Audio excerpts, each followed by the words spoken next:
And first of all, I would like to express my gratitude to the organizers, to Sakıp Sabancı Museum, to Sabancı University, and personally to Onur Yazıcıgil for kindly inviting me to join this marvelous conference on the history and practice of Arabic script typography. I'm not a specialist in typography, so that's why I really feel great pleasure to be among such renowned specialists in typography.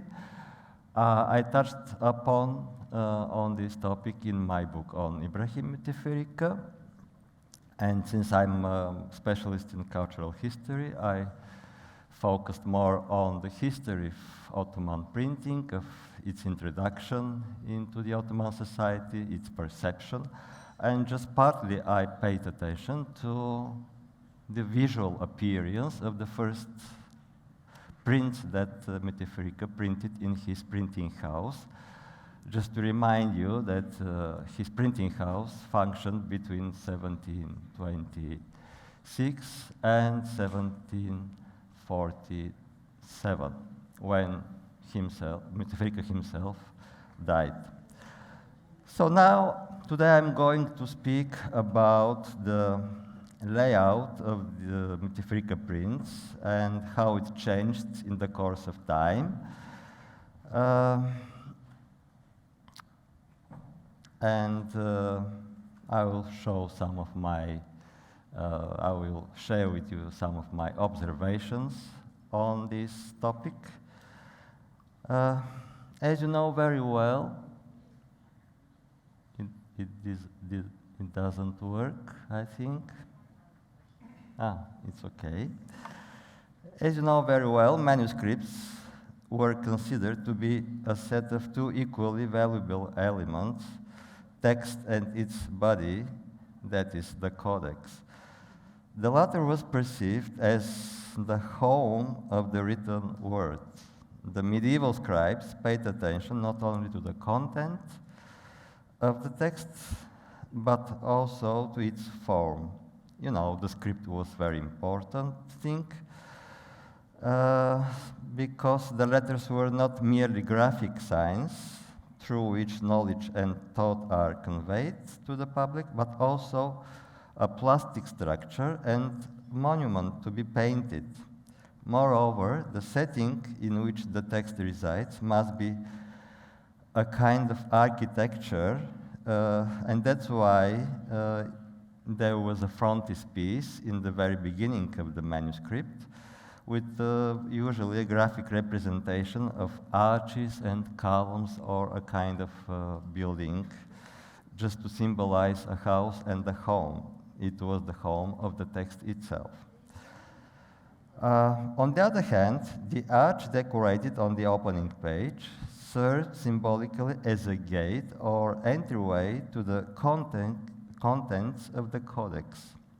So you need an entryway to go inside the house, and that's why the book or the codex itself needed such a symbolical entryway or gate to invite the reader to go inside the text he's going to read. The same applies to the Oriental manuscript tradition. Handwritten texts were usually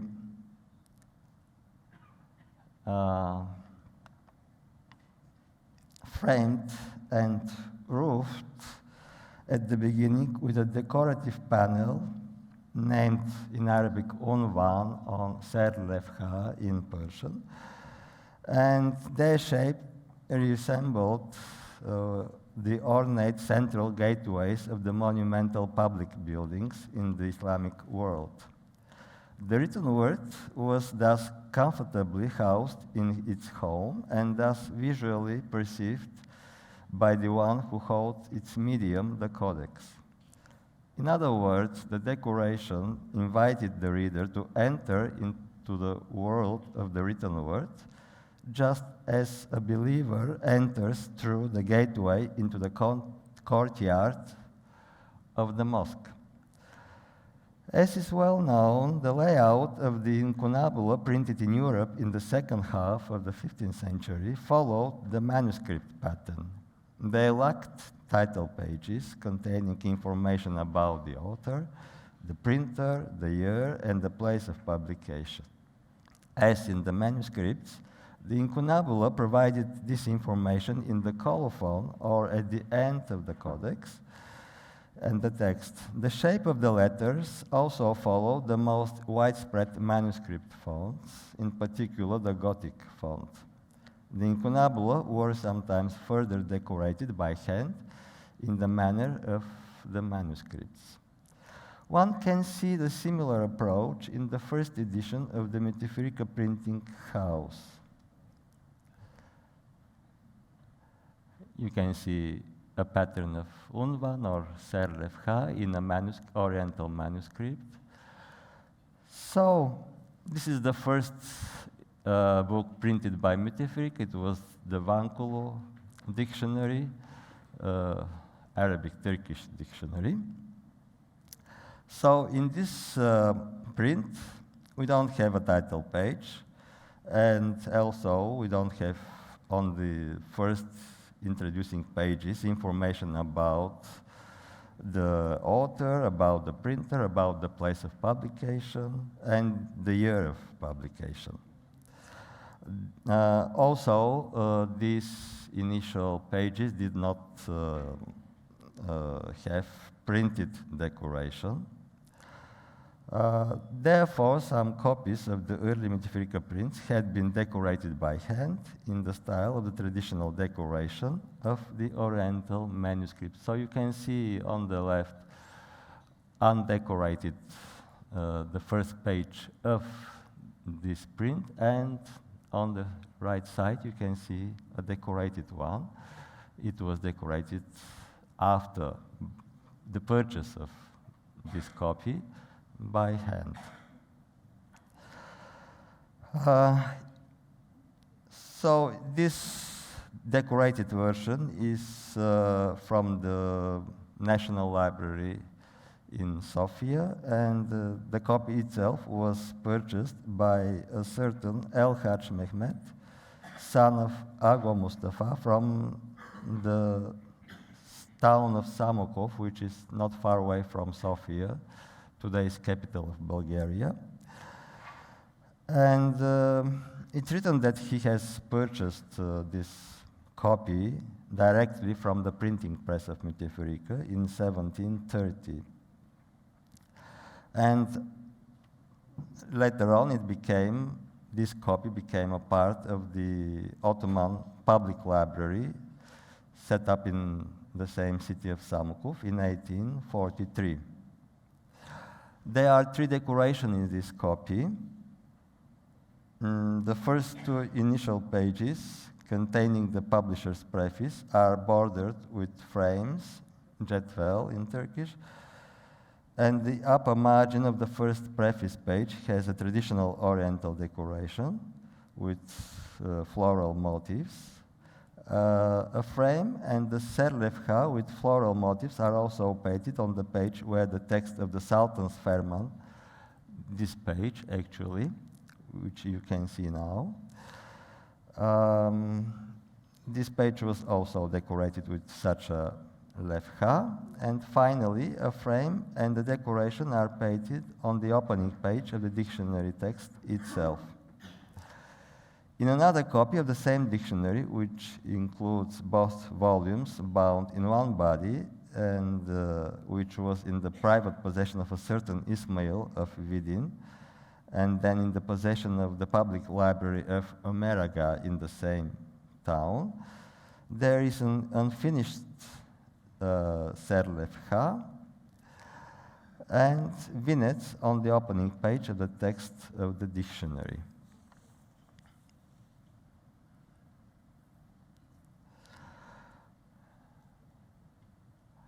And on these images, you can see the colophon, which contains the information about the author, about the printing press, and about the place, and the year of publication. And you can see that these first prints are without any printed decoration.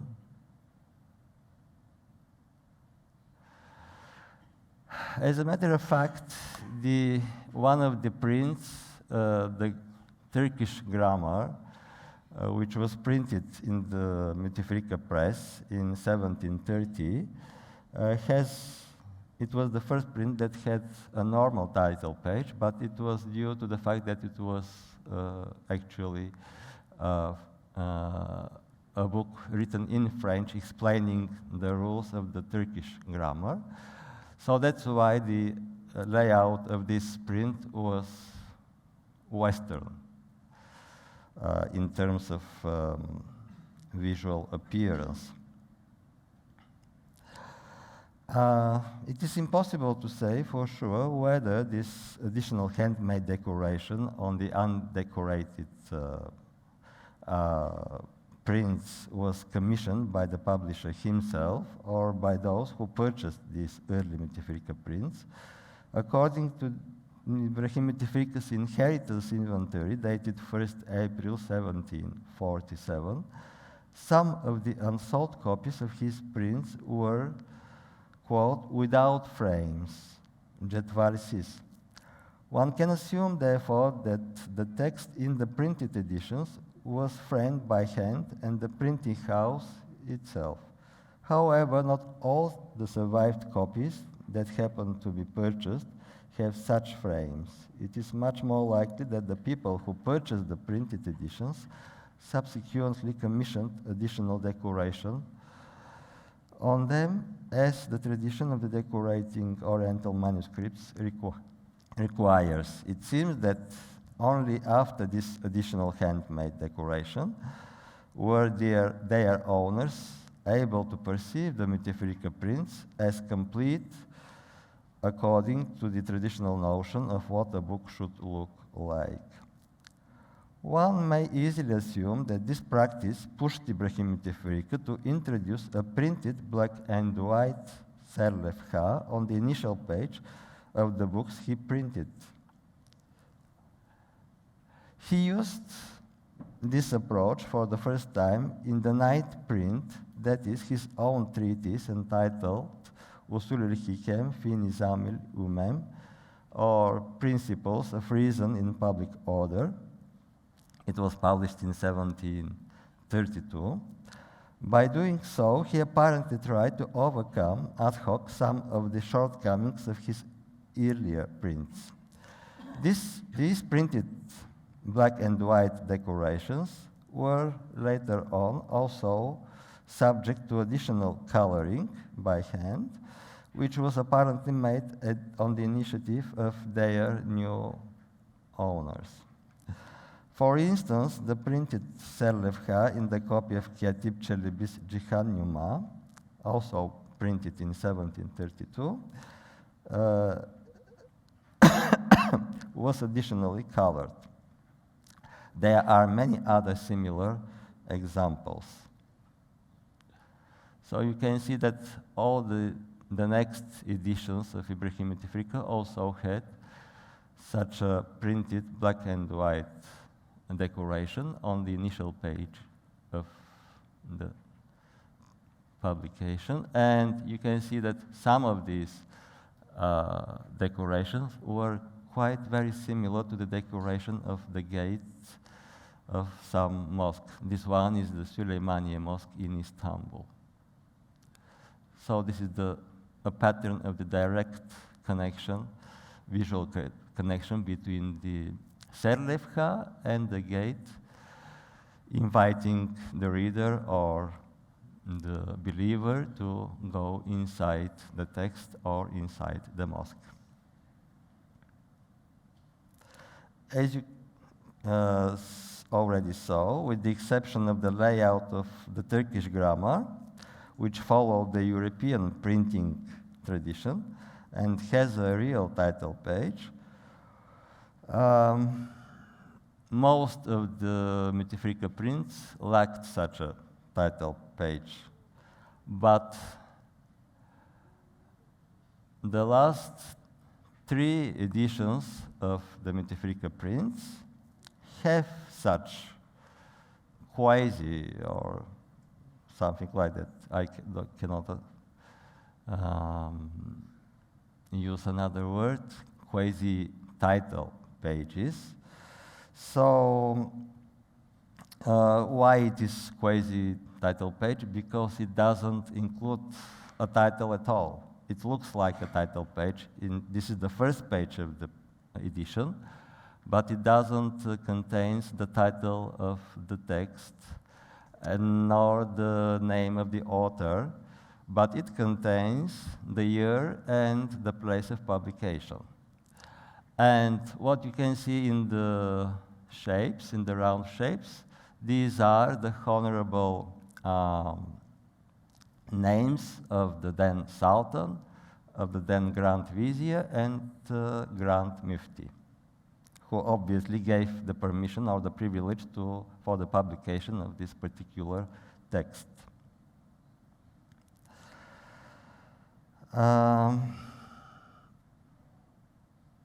So the title appears on the very page where the text starts, but not on the title page. Sometimes Müteferrika put a preface written by himself, and he mentions the title of the text in his preface, and there's no any distinct title of the text above the text itself. In the last prints, the titles are presented separately on the top of the page from which the main text of the book begins. And at the end of the text, there was always a colophon, hatime in Turkish, which indicates where and what date the edition was printed. As already pointed out, Müteferrika introduced in the night and the following prints a printed black and white serlevha, doing his best to follow the tradition of the Oriental manuscript illumination, and also trying to answer or to satisfy the taste of the customers.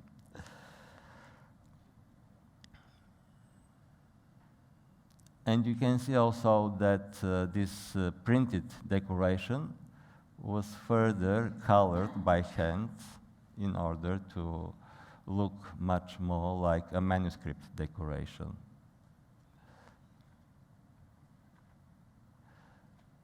These are various samples of the quasi-title page that Müteferrika used in his last three prints. This practice continued to be followed in the next prints after the Müteferrika print house was closed down in 1747.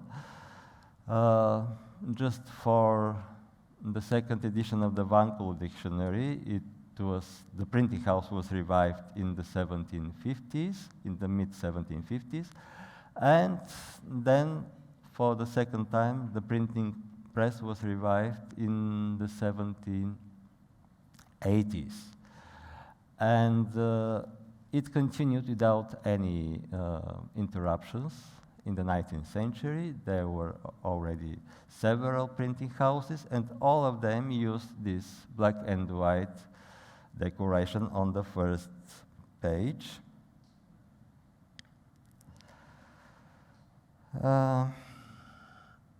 In general, not only the Müteferrika prints did follow the manuscript layout, it was more or less true even for the 19th century Ottoman prints. Therefore, according to the renowned Turkish specialist of printing, Meral Alpay, despite some European influences in the layout, the Ottoman books printed between 1729 and 1927 can be regarded as incunabula. This practice could be explained with the marked desire to bring the layout of the printed book as close as possible to this of the manuscript, so that the printed books can be more easily accepted by a reading public that was accustomed to the strong manuscript tradition. Thank you very much for your attention.